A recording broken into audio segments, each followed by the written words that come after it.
All right, in this section we're going to be talking about exposure, which means shutter speeds, apertures, ISOs, and a bunch of other things as well. And so there's a lot of things to talk about. This is, as I say, I think it's the crux of the class. So here's a list of the things that we're going to be talking about in here, and let's start off with the light meter basics. So all of your cameras have light meters on them. Now, what's really important to a photographer is they want to know how much light is landing on their subject. If we know that, we will know exactly the right combination of exposure settings to get a perfect exposure. Back in the day, we used to use a handheld light meter, this incident light meter. And they still sell these, you can still buy them, and you can go out and you basically go up to your subject, you press the little metering button on it, and it's going to tell you right there in clear numbers what ISO, what shutter speed, and what aperture to get the absolute perfect exposure, because it knows exactly how much light is reaching that subject. But walking up to your subject is not always so easy, especially if you're photographing a mountain. You know, you got to walk a long ways to get there. It's fine if you're shooting a portrait, but it's not very convenient. And so what cameras have these days, and for many, many years, is a reflected light meter. And what it does is it measures the light bouncing off of our subject going to the camera. Now, this is not as accurate because now we have two sources. We have our light source, and then how much light is reflected by our subject. And our camera doesn't understand what the values and factors are of these.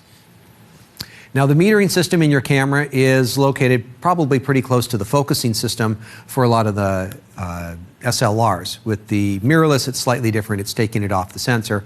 But there's a sub-mirror behind the main mirror where it's reading this sort of light as you are actively looking through the camera. Mirrorless cameras are just doing it off the sensor.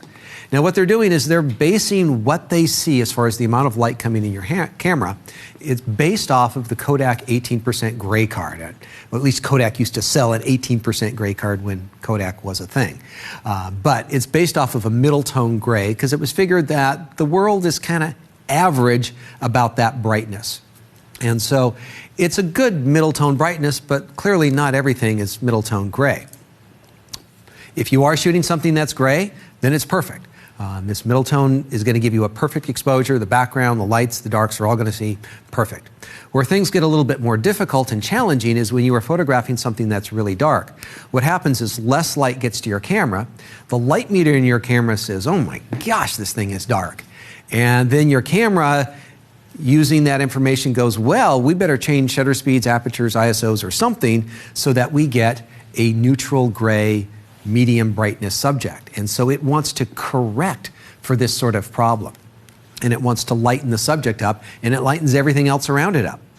And so if you're photographing something that's really bright, too much light is getting back to the camera, and it's thinking, oh my gosh, too much light. Let's darken this because nothing is really this bright. And it wants to average it back down. And what's going to happen is it's going to darken it and everything around it, which is why sometimes when you photograph pictures in the snow seems kind of dark and dingy, and it isn't as bright as it should be. The camera doesn't understand snow is different than grass or anything else. And so what you have to be aware of as a photographer are things that are darker than average and lighter than average. The metering systems are pretty sophisticated these days, and they're really good, but you just have to be aware of these situations that kind of fall out of the standard norm of what the camera is expecting. Now, the way that this light meter works in your camera and the way that you get to interact with it is in your viewfinder on most cameras. Down along the bottom, there's going to be what is known as a graphic light meter, which means there's going to be a little indicator that's going to move off to the side like this if it is overexposed by 1 stop. It might look like this if it is underexposed by 2 stops. And then there's the 3rd stop increments in there as well. And then if it's right in the middle, that's where you're getting your even exposure. Now, there are some cameras that don't use a graphic light meter. They use a numeric light meter, and it's just simply a number. And it would tell you if you're 1 stop overexposed, you're +1. And if you are underexposed by 2, it's -2. And so you have to pay very close attention to which number that is, because there can be a lot of different numbers in there that mean different things. And if you're at proper exposure, it's just 0. I prefer the graphic light meter because it's nice and visual, and I think those things are easier to work with. So take a look in your camera and see how your camera is reading the light. Now, the way it reads the light in your camera is with the metering mode that you have selected. And most cameras will have 2 or 3 or sometimes more modes selected.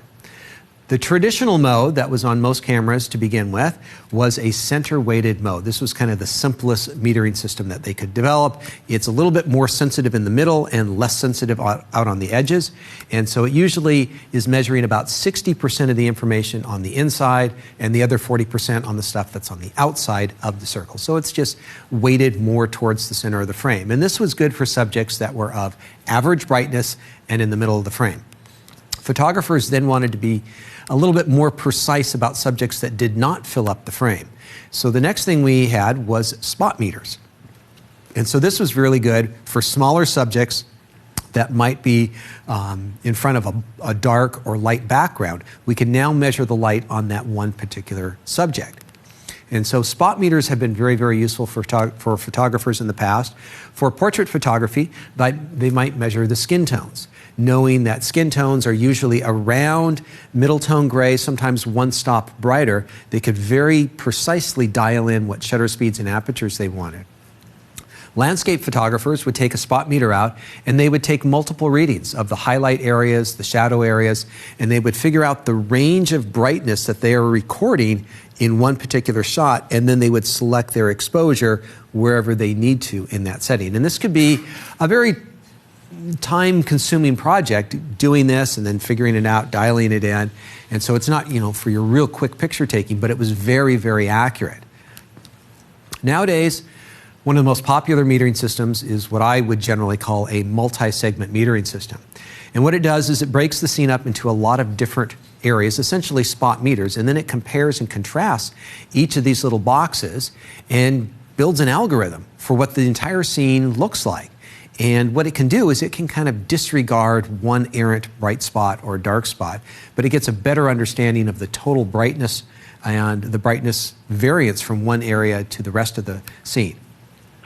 And this is the type of system that will be accurate or close to accurate a very, very high percentage of the time.